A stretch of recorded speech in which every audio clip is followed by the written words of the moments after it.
Korriban Transmissions presents Star Wars From the Adventures of Luke Skywalker by George Lucas. Chapter 1. It was a vast, shining globe, and it cast a light of lambent topaz into space, but it was not a sun. Thus, the planet had fooled men for a long time. Not until entering close orbit around it did its discoverers realize that this was a world in a binary system and not a third sun itself. At first, it seemed certain nothing could exist on such a planet, least of all humans. Yet both massive G1 and G2 stars orbited a common center with peculiar regularity, and Tatooine circled them far enough out to permit the development of a rather stable, if exquisitely hot, climate. Mostly this was a dry desert of a world whose unusual star-like yellow glow was the result of double sunlight striking sodium-rich sands and flats. That same sunlight suddenly shone on the thin skin of a metallic shape falling crazily toward the atmosphere. The erratic course the galactic cruiser was traveling was intentional, not the product of injury, but of a desperate desire to avoid it. Long streaks of intense energy slid close past its hull, a multi-hued storm of destruction, like a school of rainbow remoras fighting to attach themselves to a larger, unwilling host. One of those probing, questing beams succeeded in touching the fleeing ship, striking its principal solar fin. Gem-like fragments of metal and plastic erupted into space as the end of the fin disintegrated. The vessel seemed to shudder.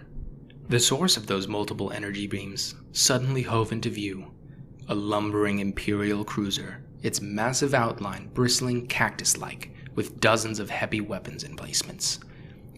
Light ceased, arching from those spines now as the cruiser moved in close. Intermittent explosions and flashes of light could be seen in those portions of the smaller ship which had taken hits. In the absolute cold of space, the cruiser snuggled up alongside its wounded prey. Another distant explosion shook the ship, but it certainly didn't feel distant to R2-D2 or C-3PO. The concussion bounced them around the narrow corridor like bearings in an old motor. To look at these two, one would have supposed that the tall, human-like machine, 3PO, was the master, and the stubby, tripodal robot, R2-D2, an inferior. But while 3PO might have sniffed disdainfully at the suggestion, they were in fact equal in everything save loquacity. Here, 3PO was clearly and necessarily the superior. Still another explosion rattled the corridor, throwing 3PO off balance. His shorter companion had the better of it during such moments with his squat, cylindrical body's low center of gravity, well balanced on thick, clawed legs. R2 glanced up at 3PO, who was steadying himself against a corridor wall.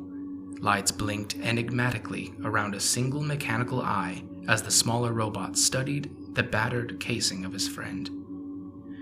A patina of metal and fibrous dust coated the usually gleaming bronze finish, and there were some visible dents, all a result of the pounding the rebel ship they were on had been taking.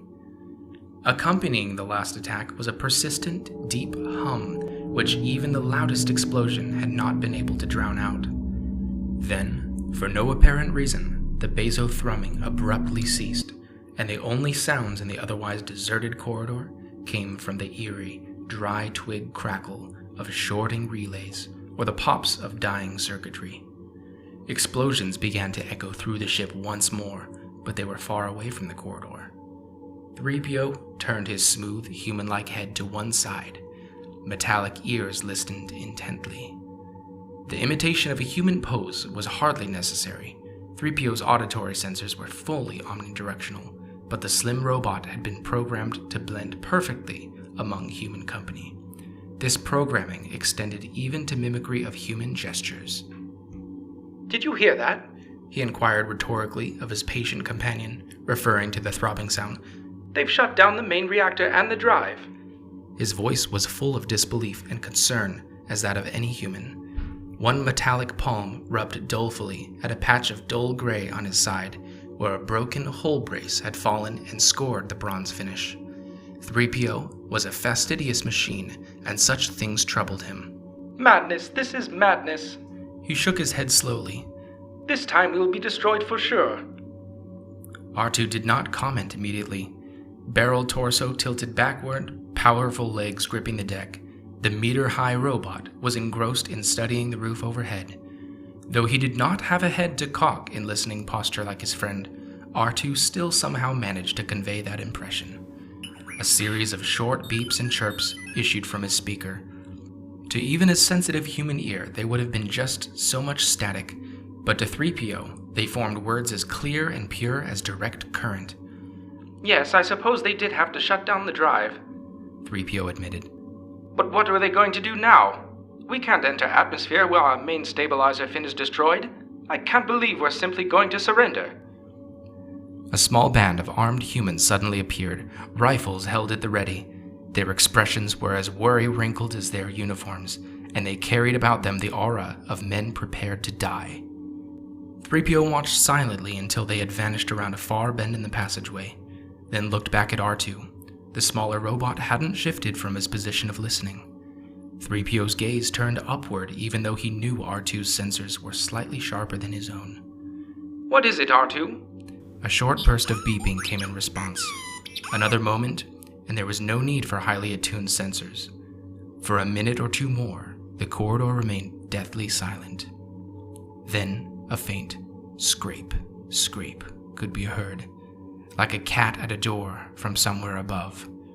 That strange noise was produced by heavy footsteps and the movement of bulky equipment somewhere on the ship's hull. When several muffled explosions sounded, 3PO murmured, "They've broken in somewhere above us.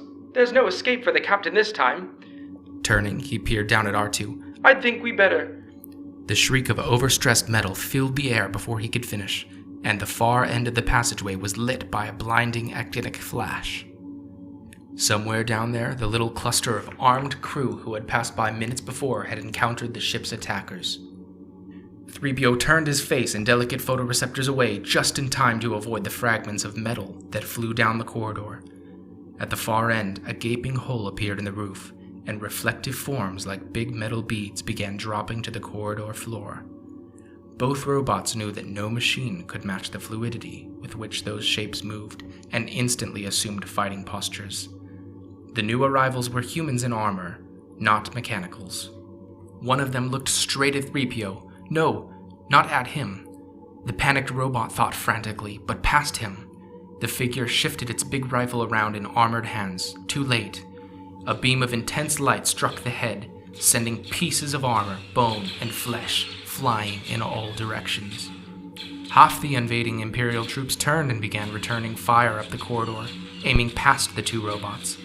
"Quick, this way," 3PO ordered, intending to retreat from the Imperials. R2 turned with him.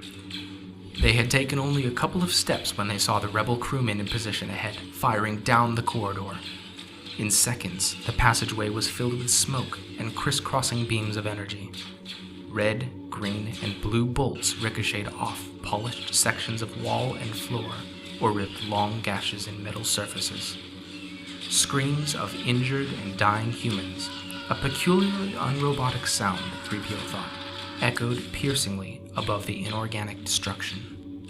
One beam struck near the robot's feet at the same time as a second one burst the wall directly behind him, exposing sparkling circuitry and rows of conduits.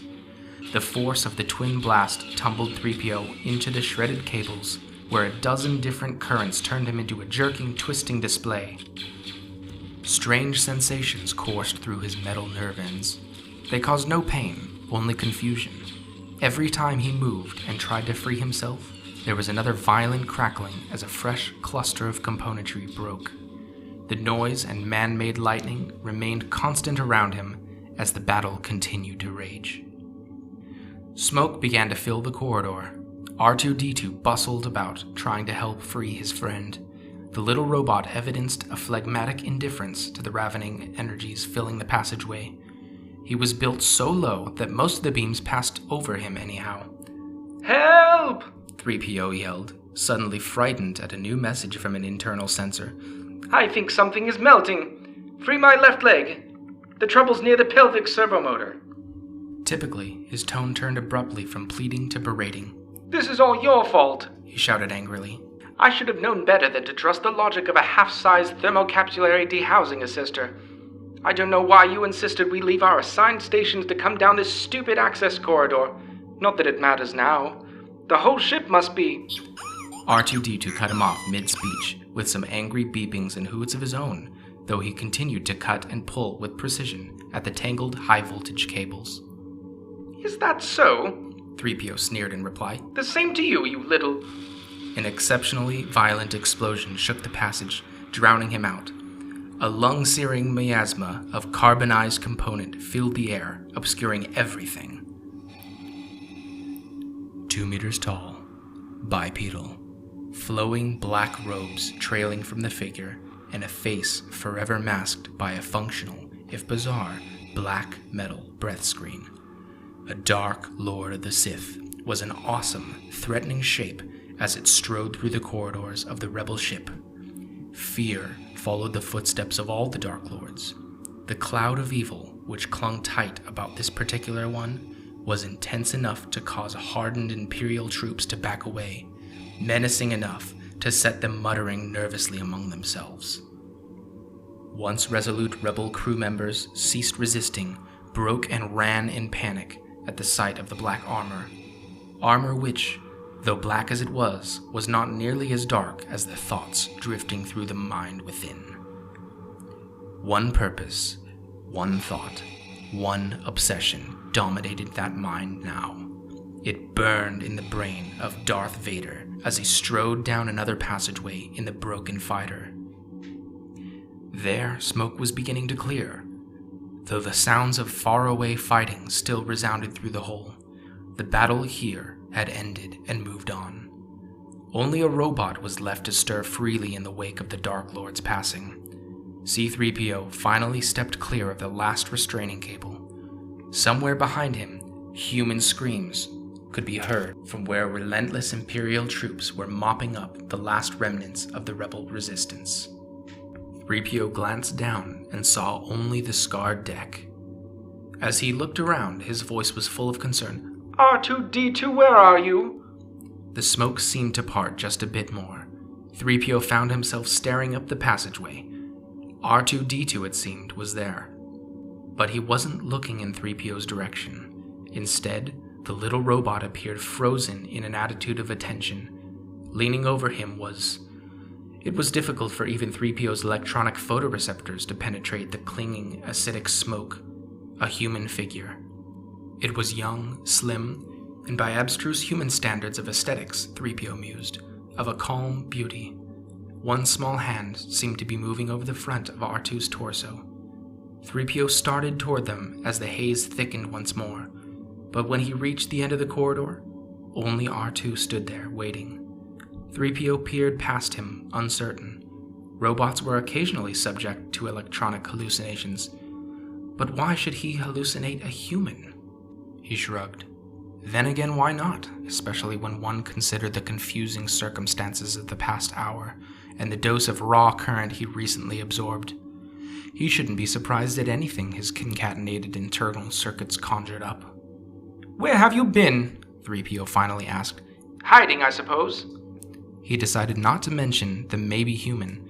If it had been a hallucination, he wasn't going to give R2 the satisfaction of knowing how badly recent events had unsettled his logic circuits. They'll be coming back this way, he went on, nodding down the corridor and not giving the small automaton a chance to reply. Looking for human survivors. What are we going to do now? They won't trust the word of a rebel-owned machines that we don't know anything of value. We'll be sent to the spice mines of Kessel or taken apart for spare components for other, less deserving robots.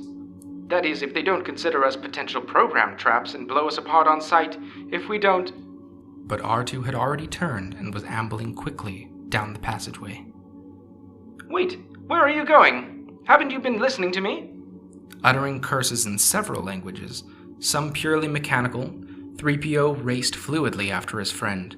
The R2 unit, he thought to himself, could be downright close-circuited when he wanted to. Outside the Galactic Cruiser's control center, the corridor was crowded with Solan prisoners gathered by Imperial troops. Some lay wounded, some dying. Several officers had been separated from the enlisted ranks and stood in a small group by themselves, bestowing belligerent looks and threats on the silent knot of troops holding them at bay. As if on command, everyone, Imperial troops as well as rebels, became silent as a massive caped form came into view from behind a turn in the passage. Two of the heretofore resolute, obstinate rebel officers began to shake. Stopping before one of the men, the towering figure reached out wordlessly. A massive hand closed around the man's neck and lifted him off the deck. The rebel officer's eyes bulged, but he kept his silence. An Imperial officer, his armored helmet shoved back to reveal a recent scar where an energy beam had penetrated his shielding, scrambled down from the freighter's control room, shaking his head briskly. "Nothing, sir. Information retrieval system's been wiped clean." Darth Vader acknowledged this news with a barely perceptible nod. The impenetrable mask turned to regard the officer he was torturing. Metal-clad fingers contracted. Reaching up, the prisoner desperately tried to pry them loose, but to no avail. "Where is the data you intercepted?" Vader rumbled, dangerously. "What have you done with the information tapes?" "We intercepted no information," the dangling officer gurgled, barely able to breathe. From somewhere deep within, he dredged out a squeal of outrage. "This is a consular vessel. Did you not see our exterior markings? We're on a diplomatic mission." "Chaos, take your mission," Vader growled. "Where are those tapes?" He squeezed harder, the threat in his grip implicit. When he finally replied, the officer's voice was a bare, choked whisper. "Only the commander knows." "This ship carries the system crest of Alderaan," Vader growled, the gargoyle-like breath mask leaning close. "Is any of the royal family on board? Who are you carrying?" Thick fingers tightened further, and the officer's struggles became more and more frantic. His last words were muffled and choked past intelligibility. Vader was not pleased, even though the figure went limp with an awful, unquestionable finality. The hand continued to tighten, producing a chilling snapping and popping of bone, like a dog patting on plastic. Then, with a disgusted wheeze, Vader finally threw the doll form of the dead man against a far wall. Several Imperial troops ducked out of the way just in time to avoid the grisly missile. The massive form whirled unexpectedly, and Imperial officers shrank under the baleful sculptured stare. "Start tearing this ship apart piece by piece, component by component, until you have found those tapes. As for the passengers, if any, I want them alive." He paused for a moment, then added, "Quickly." Officers and men nearly fell over themselves in their haste to leave, not necessarily to carry out Vader's orders, but simply to retreat from that malevolent presence. R2-D2 finally came to a halt in an empty corridor devoid of smoke and the signs of battle. A worried, confused 3PO pulled up behind him. "You've led us through half the ship, and to what?" He broke off, staring in disbelief as the squat robot reached up with one clawed limb and snapped the seal on a lifeboat hatch. Immediately, a red warning light came on, and a low hooting sounded in the corridor. 3PO looked wildly in all directions, but the passageway remained empty. When he looked back, R2 was already working his way into the cramped boat pod.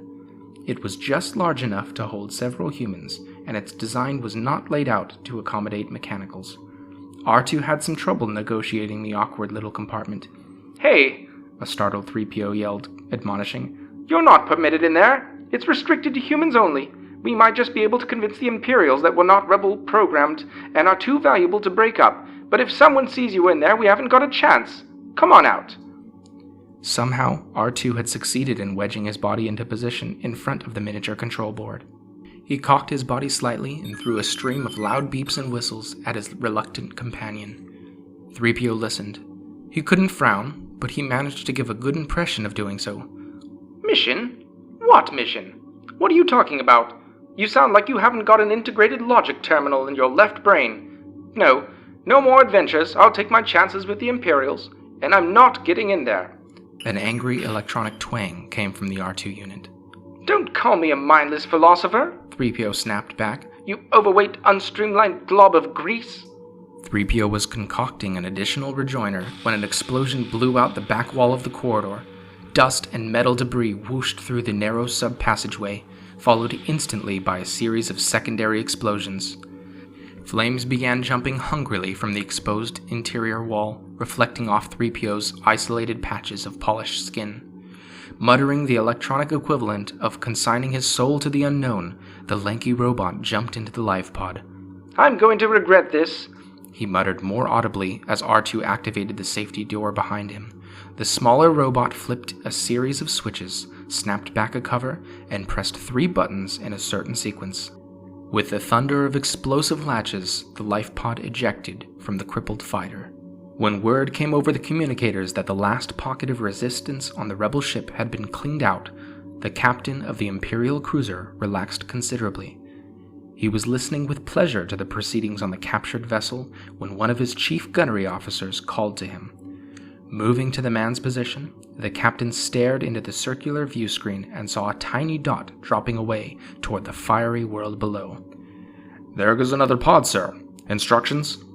The officer's hand hovered over a computerized energy battery. Casually, confident in the firepower and total control under his command, the captain studied the nearby readouts monitoring the pod, all of them blank. Hold your fire, Lieutenant Tija. Instruments show no life forms aboard. The pod's release mechanism must have short-circuited or received false instruction. Don't waste your firepower. He turned away to listen with satisfaction to the reports of captured men and material coming from the rebel ship. Glare from exploding panels and erupted circuitry reflected crazily off the armor of the lead stormtrooper as he surveyed the passageway ahead. He was about to turn and call for those behind to follow him forward when he noticed something moving off to one side. It appeared to be crouching back in a small, dark alcove. Holding his pistol ready, he moved cautiously forward and peered into the recess. A small, shivering figure clad in flowing white hugged the back of the recess and stared up at the man. Now he could see that he faced a young woman, and her physical description fit that of the one individual the Dark Lord was most interested in. The trooper grinned behind his helmet, a lucky encounter for him. He would be commended. Within the armor, his head turned slightly, directing his voice to the tiny condenser microphone. Here she is, he called to the one behind him. Set to stun for... He never finished his sentence, just as he would never receive the hoped-for commendation. Once his attention turned from the girl to his communicator, her shivering vanished with startling speed. The energy pistol she had held out of sight behind her came up and around as she burst from her hiding place. The trooper who had been unlucky enough to find her fell first, his head a mass of melted bone and metal. The same fate met the second armored form coming up fast behind him. Then, a bright green energy pole touched the woman's side and she slumped instantly to the deck, the pistol still locked in her small palm. Metal-encased shapes clustered around her. One whose arm bore the insignia of a lower officer knelt and turned her over. He studied the paralyzed form with a practiced eye. She'll be all right, he finally declared, looking up at his subordinates. Report to Lord Vader. 3PO stared, mesmerized at the small viewport set in front of the tiny escape pod as the hot yellow eye of Tatooine began to swallow them up. Somewhere behind them, he knew, the crippled fighter and the Imperial cruiser were receding into imperceptibility. That was fine with him. If they landed near a civilized city, he would seek elegant employment in a halcyon atmosphere, something more befitting his status and training. These past months had gifted him with entirely too much excitement and unpredictability for a mere machine.